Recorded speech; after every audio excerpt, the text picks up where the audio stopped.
Yeshaka Sebanasia, Ghana Mampani. Nana Adodankwa Ekufuado, Commander in Chief of the Ghana Armed Forces, Wano Anwakasei. Which 2024, December elections abaye kwa Tuono. Ghana for Ginanka Kuma and 2 years ago, Confor Quadanum was a 30 din. Which Ghana Hanamo, Yawamra, I find say vigilante law. Say Abia Quaco to Abana Mrantiana Mabawa. Sebio 1 pence and name woman wape to draw. Any etio, any mojasam. Woman a sebio, woman better so. Ese Kosovo, and the kind of war, watermelon. Tell say a branosua. Na near Bonyamba womutrim. Na ye nam transfer his lot box, Eddie Danani idea. Na ye tutio, na musie nam rim. Mampania Kufado Asha Ghana for Nhyiraba say a non kwana Ghana for Rodia, Monka command to you free say a member of ya. One wine. What you say elections no? A better free and fair elections. A better transparent. Na a better credible pa. Ama de obey ni behu si wa really. De obey ru so behu si wa rusu. Name of the say wa be makwan ama to trust some vigilantism, hooliganism. Edi him ewa elections no de wasenka gwankura. Na what the sanse boy nyina to da wa bra no wade letter of credence. Edi ema empenifo mako enkono. Ansa bra ya bo mu din say wo mu kwesi o my Ghana anemu ewo amai mako enkono eso. Eno ana mampani Akufo-Addo wo kasa no. Wode sanse mu atu da ewo Jubilee House ana wo hye Ghana fo Nhyiraba se. Waya na adwe se anu a wote so se mampane no. Wo ba se wo ja Ghana ho edi ama nipa fofo a wo ba no ebe ya somdwe nti vigilantism emra no wode be ya dwuma ama wo emra no be chi wo no. Etimi adu wie papa. Na wo kasa ne ntire mu ene se asomdwe wo ho no mu a akwada betimi akọ pani betimi akọ no asaba somdwem. Enu nti wo kan de akire political parties no. Se wo ye NPP ni, se wo ye NDC ni, se wo ye PPP afafranto akwadonko gum. Wa ba ye wa dwene se wo ma asomdwe ene Ghana ye peace no. Eso manfa so ema wo no. Wo be kire wo ensawam kwan ama hwade a wo pene ho. Sada so ana wo kan de akire Ghana fo nyira se titiru ene mabru no. Se wote ho na se obi be se okutu pase baji sika. Na kodi bone ewo elections no a. Wo se hwe na wanko efese ye kyewo a ube wu say yes Ghana hanom no ye wakokọ ande wa hokọ hwede mampani Akufo-Addo wakasa ne mu nsem ne. Coming presidential and parliamentary elections in December this year, my unwavering determination to ensuring that these elections are conducted in a manner that is free, fair, transparent, and credible. Ghana has been in our generation a beacon of democracy on the African continent, and it is our collective duty to safeguard this reputation jealously. Anyone who seeks to subvert the free will of the people will be dealt with in accordance with law. No candidate or political party is superior to the will of the Ghanaian people. Government is determined to enforce strictly the law on vigilantism. Any individual or group found culpable and falling foul of the law will be made to face its full rigor. Vigilantism has no place in our democratic space, and we must all work together to ensure a peaceful and orderly election period. Eni ayati yeyi eya obema boada Commander in Chief of the Ghana Armed Forces. Mampani Akufo-Addo ene ana ode sanse mu atudwai. Ye to aka sebo no so ane ye body awura mu. E we sikasem no so afo hwe manga na esikasem so. Dr. Mohammed Amim Adam wakasa chima yesi amekesei. Oman Ghana debt restructuring program ahodo na da Oman Ghana. His official debt creditors are do no maka kobobo san wodom ho no. Sesi amekesei dwumadi na da Oman Ghana ntem no se mo wie ni nyina so dwa tumi aba Oman Ghana so. Ye ho baba to ye mpam economy no etumi agya na so Oman Ghana. Yetumi abomade akoya ne bompuntuo mu na mro pani kasa na ochiem se amekese no na ko Oman Ghana creditors de omoka no na 5.1 billion US dollars se amekese Oman Ghana ye ho so de sabro be se sika we ni si aso de se hu a Ghana ye ho atoyem pa abizo kasa na o sa kyerem se wo hwe euro bond holders ne so a na ko bank Ghana e be nya sika 13.1 billion US dollars a se sika no se na mu odu papa pa je senya sem kuma na se amekese Oman Ghana yakopam fafie me se sika we so se ye tu afiri no ma asumdwe tumi abagana ese economy na be gina na so pan opani ni semonya do tuda omna UK town hall meeting e koso na Dr. Amin Adam edin semonya do tuda se ese amekese no enam se adwumadi aba so aban aba moden ene wodoma yakoba bo se wodoma atoto agise niam nyina tumi akwede ma Oman Ghana no nti oman Ghana sika yen saka we mu na ka 8 billion Ghana US dollars as ka we no so pa Ghana yetuma save as ka we be bwa oman Ghana economy yetuma konanim pan okata na osa kire mu se nanka IMF no target yan say oman Ghana ekopa bosia waro mo honti nanka sika oman Ghana yehia no 77 billion economy nanka ye resen ka sika we be so betumi atena Ghana yetuma ko yanim no IMF no kire mu se Ghana ohwe oman ho da did wo mo kana na ye 109% and scan so pa wo hwe mananka Ghana be ya din say ankobetuma tabris kadema ye free say wo hwe aka wo de dia mama yangudo bi so na din say Ghana say scan ye saka sa IMF bo se na betumi atua na so sia meka say ne na ko pon afa fie be sia na so atumi ate abeduru 55% a wo mu chombo nsem pa de mo man Ghana say ne matumi akwe mo man Ghana so sia meka say ye ho atwen say economy ne betumi gya na so ye pa na ya dia na IMF no so hwe anim say o man Ghana na nkomo hwe asan ya hwe krampo no economy betumi gya na so ye 1.5% sia meka say no so how man Ghana sika sam so echirema sia huri akonanum eya 2.9% a 2023 hwehwema ho da beto dwane chima Ghana ese ne makoye pa sia meka say ne sika sam de aba eda kama yakopɔ eya adom na se Ghana biam amfiri eso betwa homam na man Ghana ekoso akura ba be yenamu dia se de tie be Ghana sika sam enche be konanim a osofa how man Ghana sika sam so Dr. Mohammed Anim ede se we to dwa ewa me oboma de nkohia mu UK town hall meeting a ode se de to dwa na wakasa no emu enchiremu ni. One of the conditions was that Ghana had to do what we call debt operation. We had to go and restructure our debts because our debts were considered unsustainable. I want to announce, those of you who are interested in the debt restructuring, which has become Ghana's most difficult problem for the past 2-3 years, we are bringing it to an end. We are bringing the debt restructuring to an end. Last 2 weeks, we concluded negotiation with the official creditors, and we've agreed to restructure $5.1 billion. And I'm telling you, your government is good in negotiation. Of the 5.1 billion, we are going to make a savings of about $2 billion.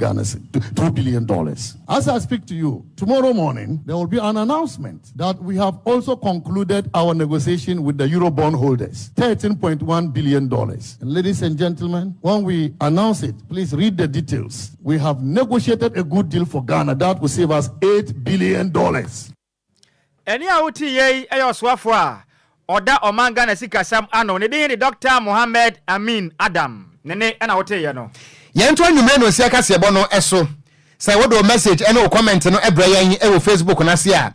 yenso ye beje bra ni adaje akenkan ni nyina so e di ama DLFM 106.9 e wo ye Facebook no ase ye to akase bo no eso special aid e de ema kanema mpene don drama ni Mahama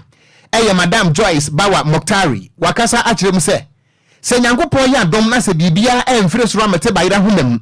ama se bio bayire puna wa mompu ade a na se kanema mpene don drama ni Mahama ni NDC wonom bedia ban 2025 year wo ka de akire Ghana fo nyina se Ghana fo adehia aban wei enam kwati kwan ene ntro ehuro hurada kwan so wachi wonom agu afiase se wonom etu gadam se ni nyina no wetire mu a kanema mpene don drama ni Mahama ba womo ya chi wonom agu afiase ni nyina no ye beja wonom ewo gadam se ho firi se ye grante amnestia Ghana mra na ema kwan na mpokura no wo so odwene ho awanti ase se China for ene empono party appointees wonom a yabo mu din ama pani akufo do ene wo mo ye adwuma ese ye government appointees no dodo no a ana professor from Paul Boatin ne report oba Montreal so fa illegal mining ne ho no e implicate wo mo se aban no mu mpanifo ni bi eka ho na wo muntu gadam se no ana afa kran so no eye enkofo a wo mufiri wo man so China fo ene Sudan fo ene hihi fo amanfrafo na etu gadam se okurum ha na wo mo no ye che wo mo a wo mo de aban se wo mo nko mufiri nkonko didi na emom Ghana fo ade hye sense wo mo ni obi anti aban we atimi enam kwati kwan so ade Ghana fo ade hye ni nyina kwa kogu afiase anu nti wo ka kire mu a na wo ba wo be grant wo no nyina amnesty when you can say prerogative of mercy a presidential pardon given to a prisoners and into also about one woman no ye behwe na yetimi ayi wonom afirafiase wotirem say we bi wo hono so a woda afiase aye kasai na asam krampo ne yeni ema court krampo nya hunu se nipa woda afiase yi se waye bone anaso waye papa na so san se wanya kamafo nti ana se nipa no woda afiase eno so ye ma me Joyce Bawa Moktari etirem se kanema mpani don dramani Mahama atintesuo kese agunanum se wo meka nkyere Ghana fo nyina se nyame ya do na so be president ya sankrofo ne nyina so obeyi wonom apie na wakasa no wokire mu se Sabi empenisi obi a waye bida ani ema ne mo piafo na nyame ebiewu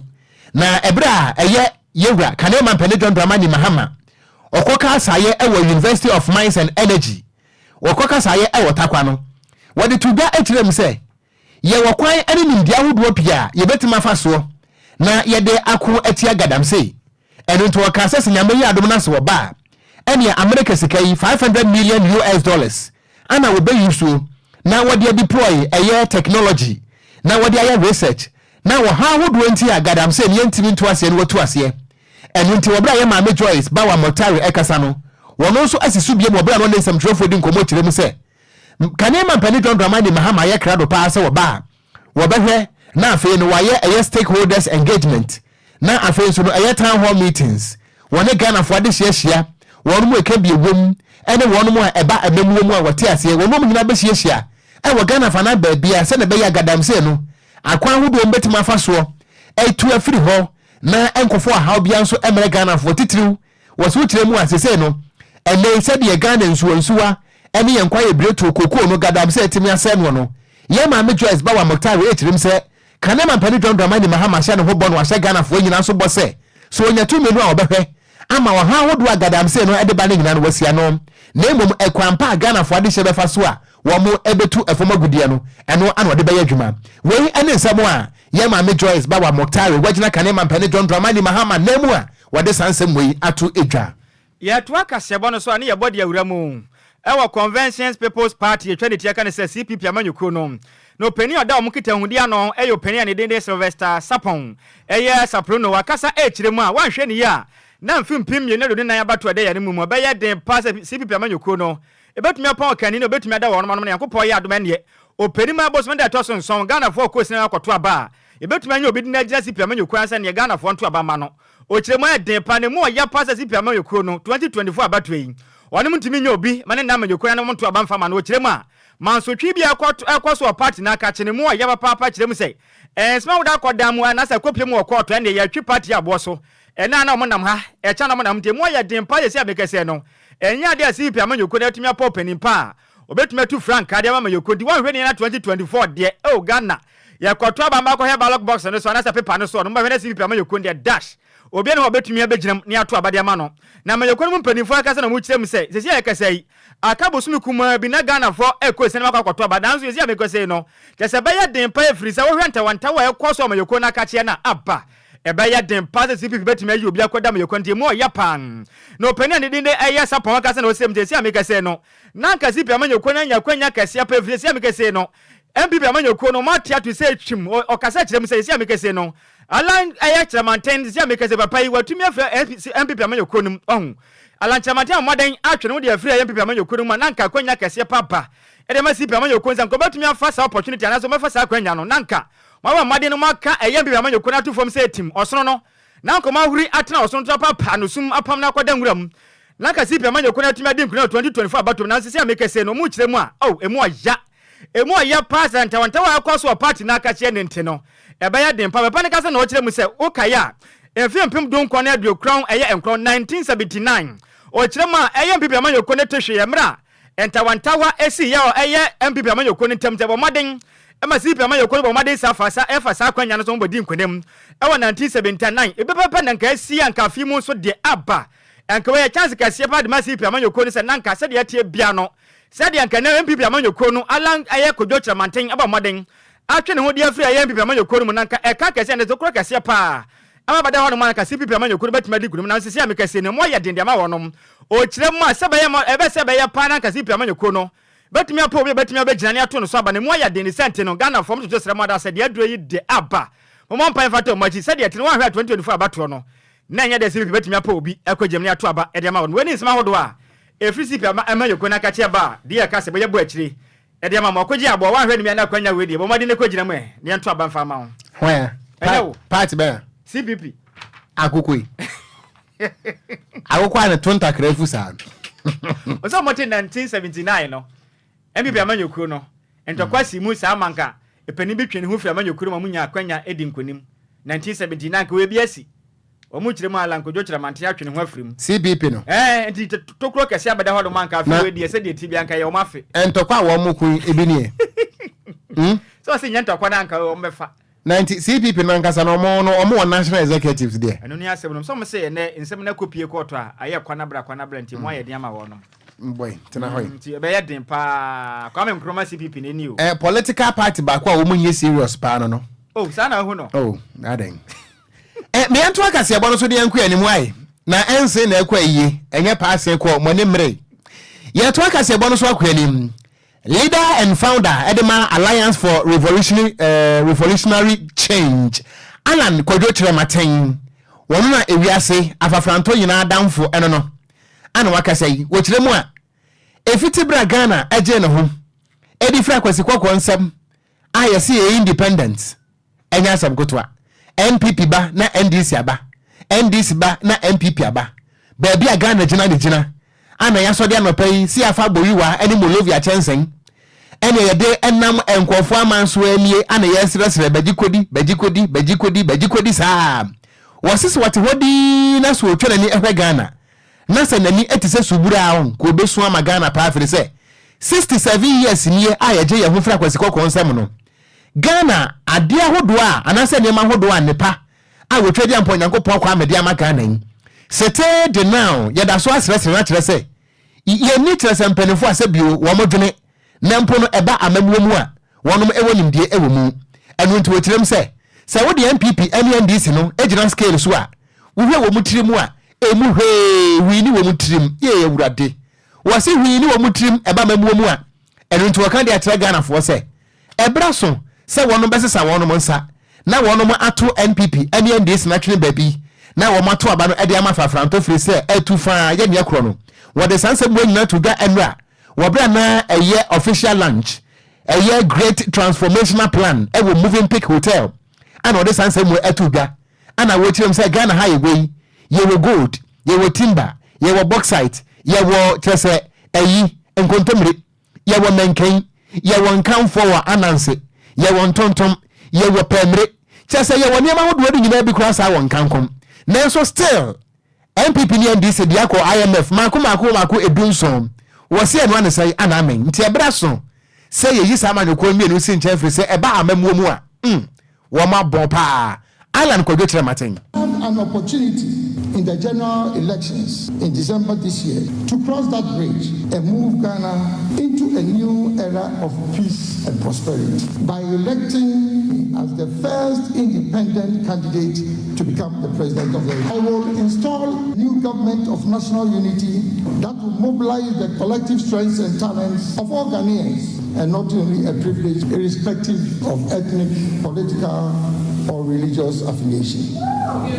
Ladies and gentlemen, both the NDC and NDP have had the opportunity of being in charge of this country for the last 32 years. I believe in all sincerity that they have exhausted their competencies and capabilities and ought not to be restored or retained in power, considering the fact that they have not demonstrated either by word or deed that they have any plan for Ghana. 5 months to a general election, we are still waiting for the manifestos of our two leading parties. Between the two leading parties, they have over the 3 decades that they have been in power, resorted to extensive borrowing to finance their manifesto promises. The culture of unrestrained borrowing is what has landed us into the ditch in which we find ourselves. A significant component of the loans that have been acquired have gone into financing consumption, the repayment of existing loans, and investments in social services that typically do not generate any economic returns in the immediate short to medium term, and therefore limit our capacity to service those loans. Any ayeti yeyi eye movement for change wapenia wano anu wadano Chief Alan Kwadwo Trematen na oba in Facebook no so wabra na wokasa no o eni ohwe na atade ode hye no a utimi so wade kofo banchi ni bi na aye start ya to so nti da so papa na wokasai ewo moving pick ambassador hotel ewon crying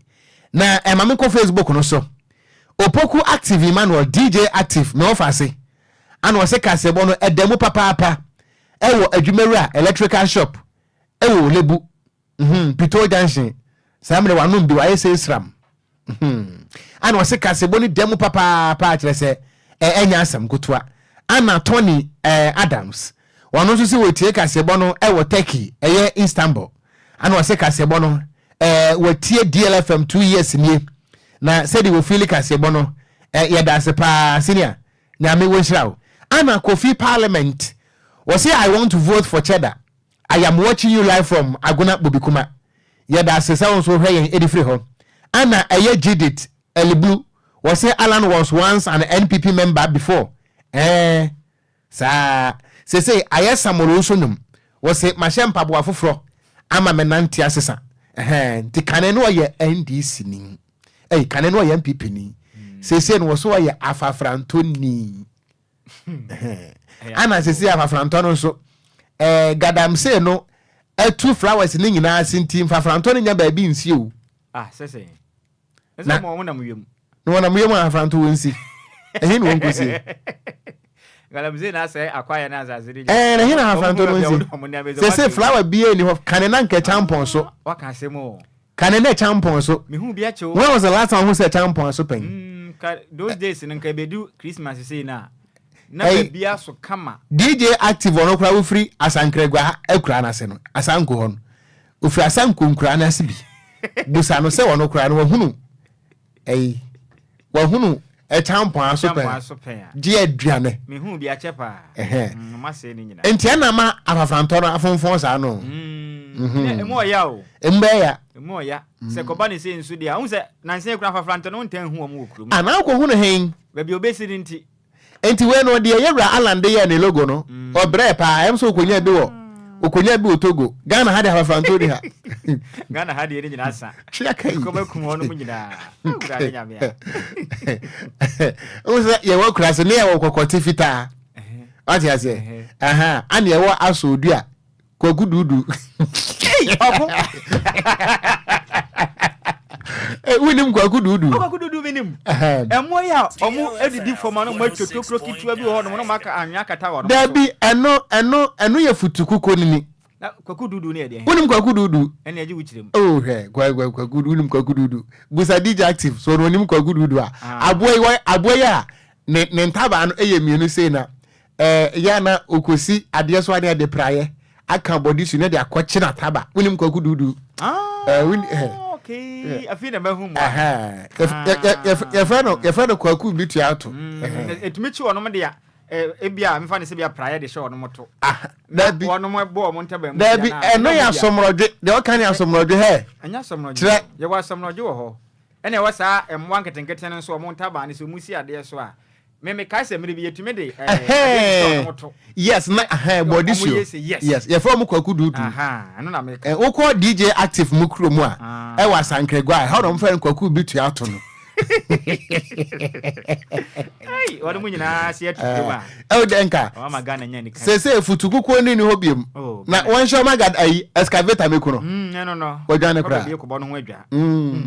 yento aso ye to akasebo no so ye momfa nwura mu wosi no eno no e wo fantia kwa South District nim na de shediti botemo ehuna manepa ne nyina ne se ne okopie mu okwantempon a eda mekira krai eni Kumasi highway no so ne mu aye den pa ne ade hia o man Ghana wonom emfafo magudie tuo mfa ni agro munam koti kwansi to efa ne se galamsey no aba empotem wonom asan asori gidigidi empotem wonom ha adwinje pa na Ghana for back of Fobos me that so ngwatwe mfimpi me ne dunu mensanum leadership pa wonom da Ghana National Association of Small Scale Miners ano ebo madi kopie empotem wonom ko hwe kwa adwumadi a amanfo di empotem mu kirem se aba omanga na pa na dia pa na mogini kurayim enem galamsey amanfo atu asensase afinso kwantempo da kwana amanfo atu kwantempo na azi nyina epefu magudi e wonto enche bia na kwantempo no atumi abu agum ni send benfo kopie na mo kirem se ebei eye birim river na da ho no mo no mpenifo mo made atu galamsey ya ma se mo adansuo nani e de ahwe kwantempo ni mu se ne wa hwe ni ya na se de yakọ no ensuo no betumi abu afa kwan so mekwan no atumi asenti eba kan mpenifo mo made akasa ya ma se amekese no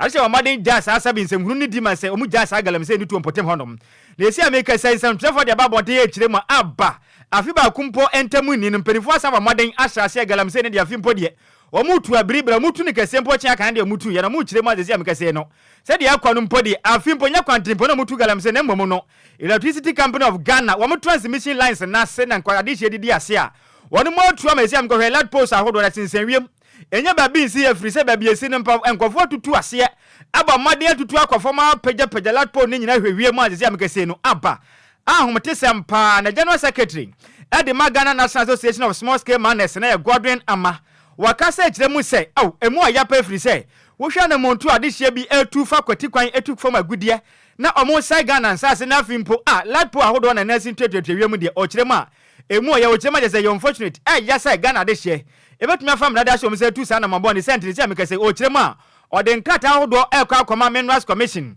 Office Environmental Protection Agency no and Office Ministry of Lands and Natural Resources eza akaka kira wonu so montrans na monhwe illegal madness no kwatikwan ahodo amofa so se o manga na nsase afimpo ensu ahodo mo se no na afi kwatempo mo tutu edimu efumagudie no o kira betuma ko fasu nso bo na de abafiri se na moto we na mutu no ya pass o manga na betina manyimu na nipa bonefo bi afa o manga se du furupe etu galam sei asa o manga na nsase na afimpo si amekese de mu ya pa ne se na CC Company of Ghana transmission lines ahodo wo ho no mo no omututu galam sei ema galam esese ne transmission lines ahodo no latpo no ena tetetre mu kire mu ya ne sente nya de ombatena se ayanhwe han na esi amekase management omoda Electricity Company of Ghana eye adwumako na bo maden akopie mpotem honom omusu kire mu enche omaba maden adi statement ababonten na mpanifo nsa ka bi ehunu ni ya bane ayekoso mpotem afiri sei anama hodo mutu e ofantia kwampotem ne mu ya omontena se yenhwe din mama Ghana nipa bi emfa mara se omunsem sebe ya manga se frunti ombese manga na japade ni sente no mababan ndi Ghana nyina mamade sha boat na montena se enhwe ne mu se enche biara yisi jifone de kada ababonten aba Ghana nyina dewro ma yati bi sei Ghana for galam se mutuo no omo sam transmission na sebe ya betimi aboa na opam wonu de free potem weni nkra wodo a efri osino ene na wafante akwa South District ni maba de yakase bo ne mreyin yebomu e de ma de latif Okogyeabour wesi yansema wodo a atodwawo omadidi e de afa transmission lines ni nyina ase emu ya pa na se omalo behwe eye ne niam mu a bomode hwe me de picture bi san no bomode na hwe na bahu eye post bi pa omodidi ase na ahoma ne san so na twa wi bomode se obehu a na fatu Facebook no se Ghana de hye mehwe bi ehu papa ehu poko ehu pa like post ni bi twa wi mu a jese de aye no emu oden. It's official. DLFM 106.9. Me anto akase ebo no so se ne ye pe ho ase o man ne ye hunu no nti everything possible pa me anto akase ebo no so na ye nkọ wo man Ghana etifedo apoye mantemu Upper East region na eno ana aban krachi pani a wono wo Boku West honorable Daniel Anania Atampuba wodi atu Ghana wo kirem se ebraso se ne manfo ani adehia wonom wo Boku empotemu ho nyina no wonom adi etuo se kan ebegu fom na wonom aye asumdwe awa etu wotiremu a efiti bra Boku ntokwa ehya ase enipa dodo a ede wonom ato ayanom ewonse do no womo doso ese wo kra ba tan ho nin nanso watena se ehunu se ase ne manfo no nheda mpa asumdwe ana ase nipa bonefo bi nso ehye nipa ne bi achi emabru ne bi achi ana de abachi ye pa asumdwe no wobehu ana ntokwasi na ya twituo na ya twesekan ne ye pla nipa ne ye ku nipa ne ade enu nti wo de to da kirem se wo besre ebra so se ye kwakoto abai empo ye to aba ne wie na asumdwe betima de ntintiman wo Ghana hanomo a wo besre pa se Boku ntokwa no de ne manfo na de hye de nyira no emfa etuo mu fom na wonom enya wo monyonko awa tu frese wo mu nyira no eye nipa ebako wo kiremu ade ntia na no aye den no esa asumdwe ntimi nkonkan wo Boku ene ne important nti ama sese yakobedi aye den amanya sunsanso obone wo enipa na setena so a sese se wote Boku mpona se wo ko ba bia na se hu kakra aba na enso ne nyina no ene se akwese nipa bofo bi na taba bi ana wono mo ehye nipa bi kutupa na ba na sanso a se empanin se edua no paipe abo bi awura mu bi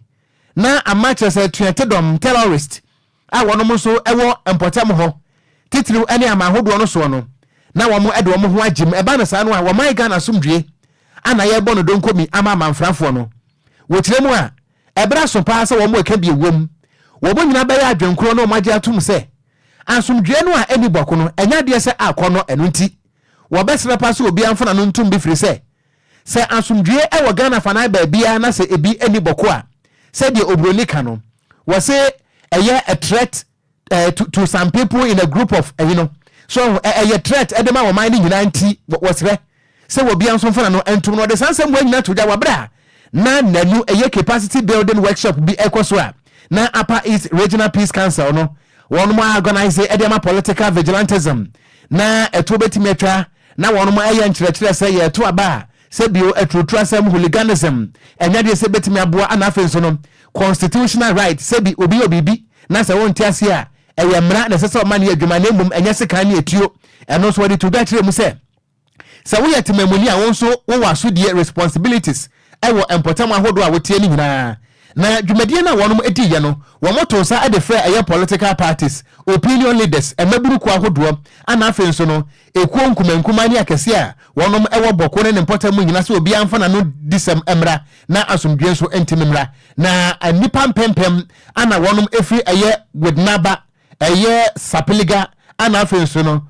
kopela wo nyina nso eye nkura ahodo a ewo boko west mense no emu ana wo mo dance adwumadie adie se ne be asomdwe nso ebetuma fa no ntoma pa efra na eye capacity building program na wo mo eye no adwumaku a wo mo taachiri eye United Nations eye Peace Building Fund and wo mo taachiri sadan so ana United Nations Development Program UNDP so aka ho bi ana United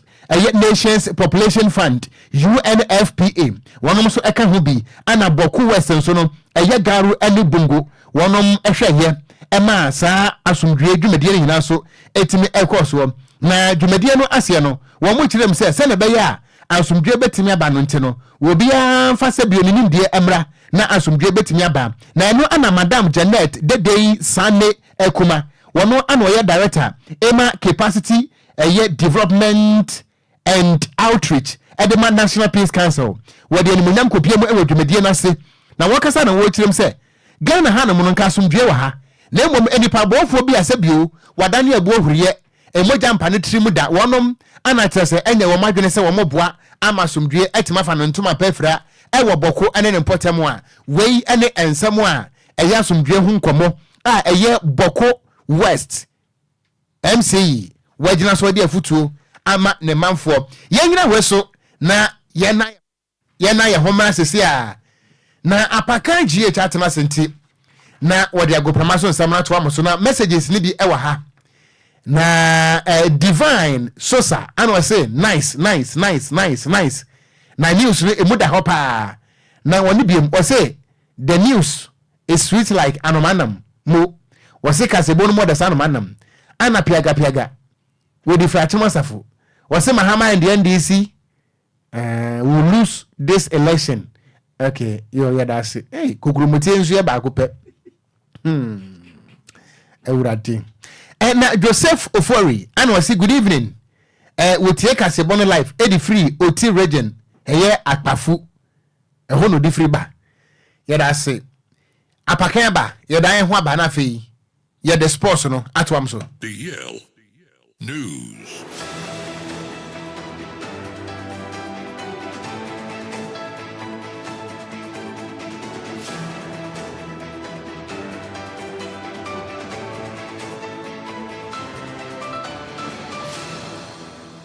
Ebusia ma enanwumre yensama wadwon ensama wakwaba emfambra DL 106.9 FM kasafidie kase so ene brother nwumre no nsia kase bo so mre wiedu se yesin kunya na gudie mu nsam ye de ebeda ona wa gudie mu nso no ohun ne ekọ ene ne ba Ghana nsam wa ena nkrofun kroso de latest any exclusives no ena ya boaboa ni nyina no ananwumre ye de eba besom wo somfo eye me ayesu ano de share Upper GH, the Blessed King. And tantam so I mentioned some I say, from Fifi, from Audia, mention some from Figana Mrantia, Esia Kawa Monone, not men form one some from two media. Frederick Omar Kanute, a former player Edema Mali national team no ukopiem Spain so a osiakan Edema Sevilla to the highest level na no kasa for African players season year twam kwai omo money mo esoni Europe eno chuma or see Ghana man tiemienu Inaki Williams so sinakan Edema Athletic Club Bilbao Spain ne money mo esoni sanso no see young players no ope ba kwa ne money mo so eni pa Mohamed Kudus yentie nsewa Frederick Omar Kanute Eritujano. I would say it's difficult to now we're thinking of Iñaki Williams as well, who did a fantastic season with Athletic. So yeah, difficult for me to give a name, but maybe I would say Lukman, Salah, and Williams. I would like to see young players as well, like Mohamed Kudus from West Ham. I think he's been really good, and I really like his style of play, and it's very like multi-purpose on the pitch as well. Frederick Omar Kanute, Mali former player, Okogyeabour Sevilla, so a legend, Eddie Mamo, and Wakase Wonkomo, Eddie Atuanim, Nansiana Medebatuanim, say former Kumasi Santikot Legon City's player, your friend of Matthew Enim Kujo, Okogyeabour Scotland, and no Sinakai, Edema Dundee United, na Onyomo Atun Quanta Apai, Nano Niani Matthew Enim Kujo Dinkomo, Ebisa said, Dentina Weinstein no contract no, Antona Dundee United no si omo man a contract extension offer 3 times ni nyina no wanje antum na onene papa susu e no mo ko bankrom se baby adu no e so ko baby foforo na okosia kan baby obenya more games abo e sanse oso a onya tim a e betumi amane more minutes abo. Yeah, they gave me first contract when we start the season, but I didn't accept the contract, and the second they give me another contract, and this third, they offer me. The United have been, good to me, and I really appreciate it. Matthew Enim Kujo, former player, Edema Dundee United, our Scotland Nebusia, Waten Kano, Ibrahim Tanko, head coach, Edema Accra Lions, Bobo Kono, Wakasa, Ediafa Black Stars of Ghana, Ochema, or see 2 matches and answer, Yabo World Cup qualifies against Mali, any Central African Republic, Nani aso performance yedanedi or say since Otuado ba 2 games way when we say in such a be abayen team na ono de obeka se Ghana your quality going forward or share him say your matches ni yebe to me win ni say ya. Oh, very pleased because na home kakra because of the previous matches I boy, but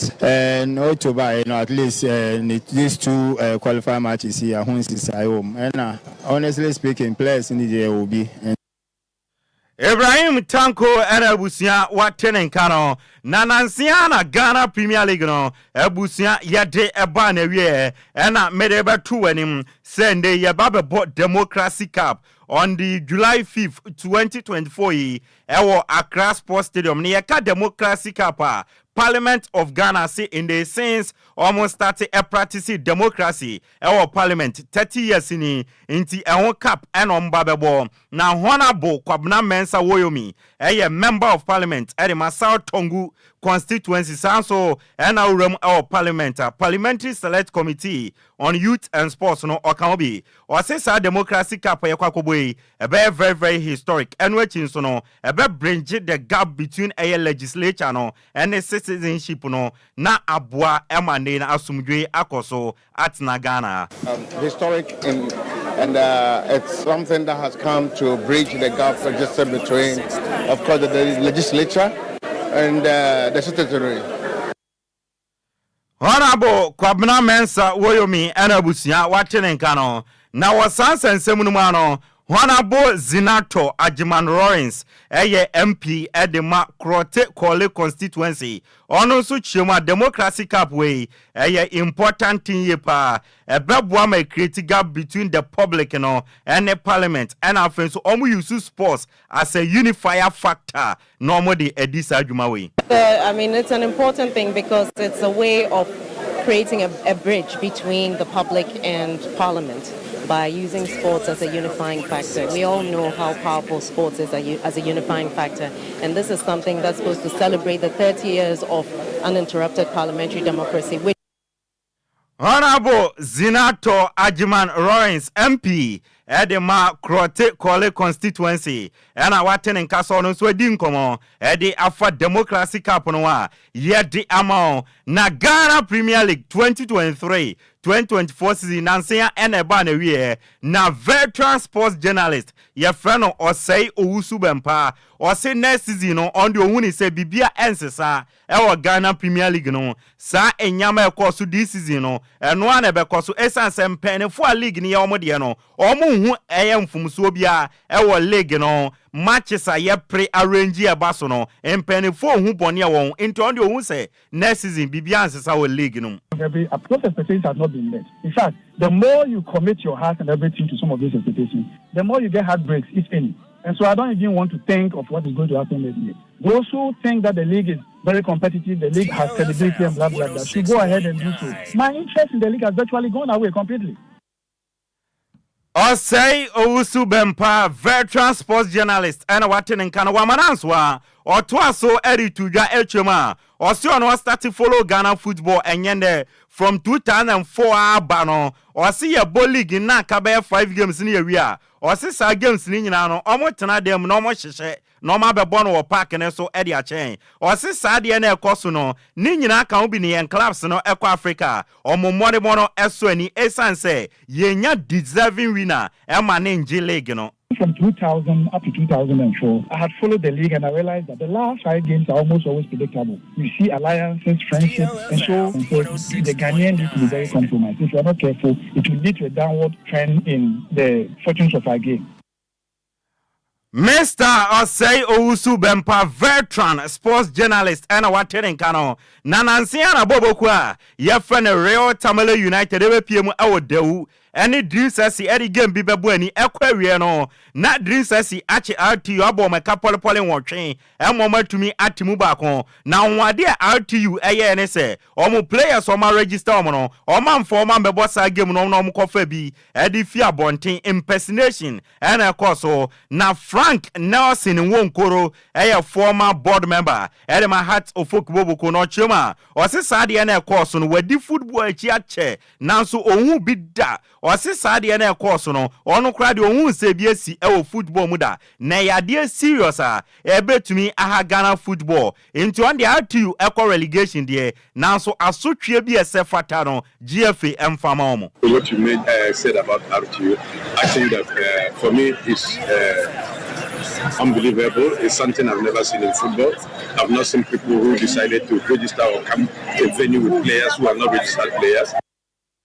Frank Nwonkolo Nelson, former board member, Edema Heart of Folk, and any team has of folk no, or Kasa Ede Formo, or say for some time now in the season piano, who wants a has a battle for relegation, or see a say Disuya Edema Heart of Folk, not next season or Moyo Munyama improve upon normal performance, normal left up or more performance next season. Now we are talking about my club Accra, so it's a big lesson for us. We've done it last year. This year we repeated the same situation, and I'm sure it's not something the supporters are very happy with. Not just the supporters, anybody who loves football, because Accra Football is a brand for Ghana football. So 106.9. Frank Nelson Nwonkoro and I watching in Kano. Ne yedi fi samnisi no. Yenremu e Kumasi Asante Kotoko Akache. Nansiano major players mako du otwe any echire kwan na Kwadwo Poku Mahara a former player Edema Kotoko se sade na ekoso no causing financial loss to tima ye friend Kumasi Asante Kotoko ye botim ne kakeke players ni biwa moko form fi division 1 season pe na mosimu jom kwa ma kwa na sade no kabo. So because we have 18 players, we need to call about Kotoko. We have 1 season. If you cry 1 season, then you enough, mano. Wako for second division player. No about 1 season.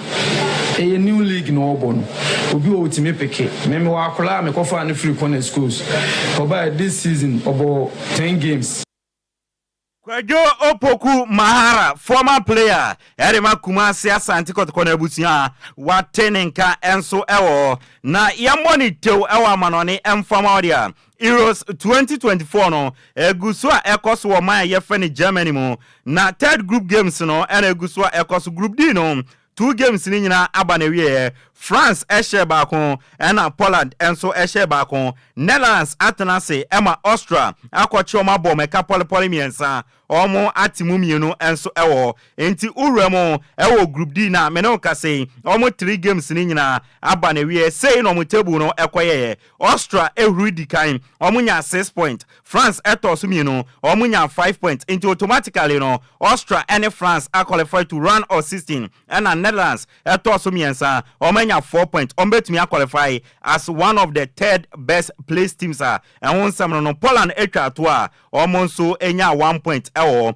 ebo anwumre eye nonson Kenya simultaneously no group C 2 matches no ebeba so Denmark and Serbia bebo na England and Slovenia edi aboani ayede won komo edi atu anim enso ewo uremu ewo boboku a your friend Real Madrid akachi officially no oma confirm say after 23 years no omo captain your friend Nacho Fernandez no wabu na ketem edi fitim na akachi a odi na ni chirem ewo Saudi Arabia kosi akan edi ma Akwadesia FC a yede won sam edi amount Barcelona omu team B coach your friend Rafa Marquez menoka say why extending a contract no until June 2025 or tinani we coach Barcelona team B na ehun ensem enono Italian club your friend Como Nansia eno munya promotion edifi championship no ediba menoka say former AS Roma striker your friend Andre Belotti no o metumi assign no babesi akan edi amoma yere wonsam edi atu ani mabusu nyina we so na gudie wonsam ayeboabo no ediba na nwumre no yamfansimi amede nsam ne ba di ameje so no eya Yesu ano de hye apakan GH the blessed king Okogyeabour edi ni aka chibia eto aso de amam meda se apakan ti yemfa sofa na yenso no ento aso na enumre ye nkomo ayede ema Ghana fo na mo so mafra kire mo adwene ene se mampani Akufo-Addo e de atodwa se abaye kwakoto no obehwe ama emra bia no a etia vigilantism hooliganism ne nyina no obehwe ama samra na yedwuma anti political parties no ene ametofo no a na omdo omonam no mantie no ntu omonfo fi se we beti wono de nsanwe mo he ya 0534 050199 0534 050199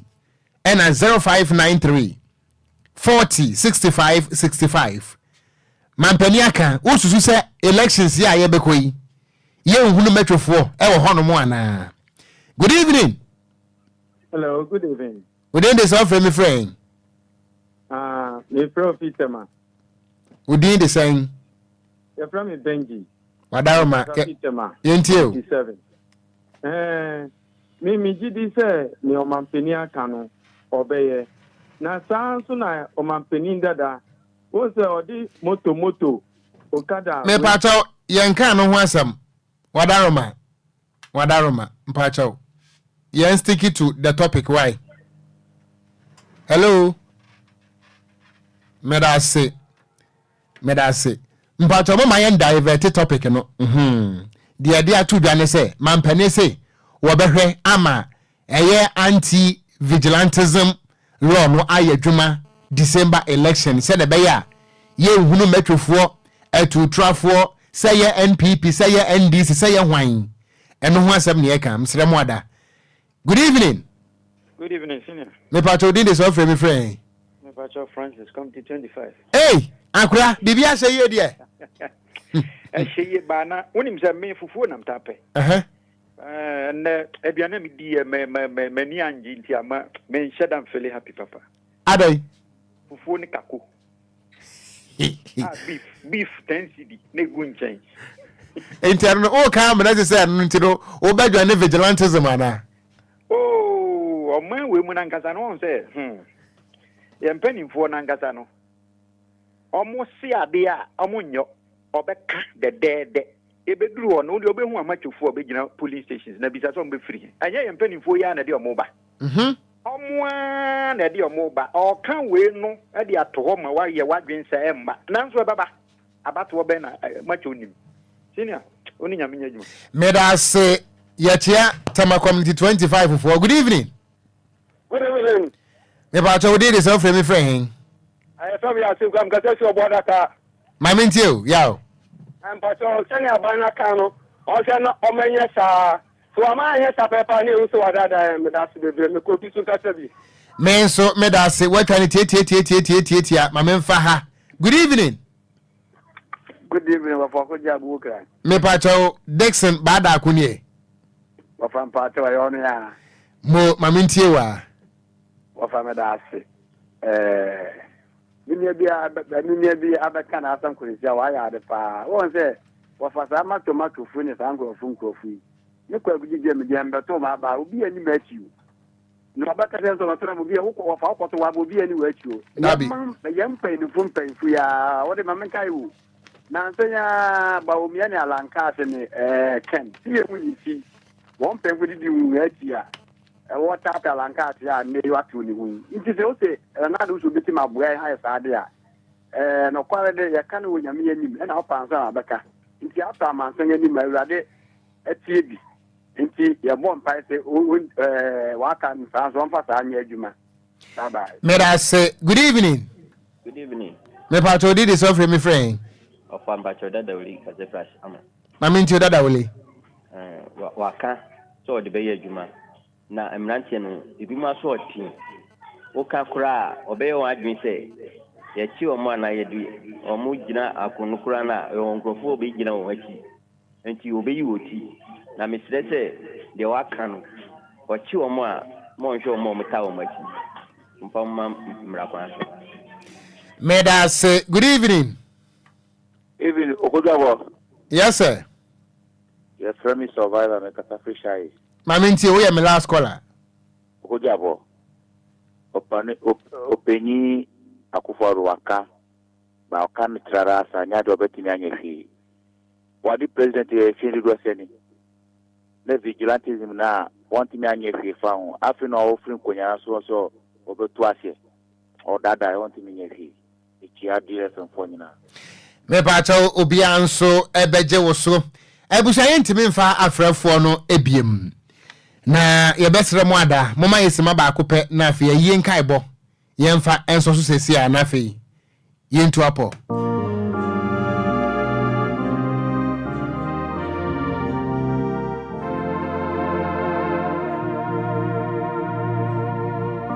Aranata. Everybody. Run.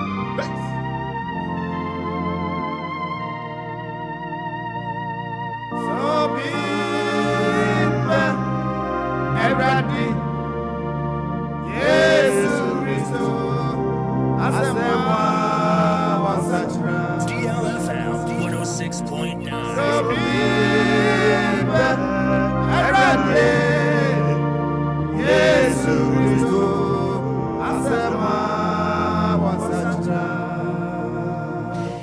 Yema Ghana fo nyina dwo ne yasama mo nyina kwaba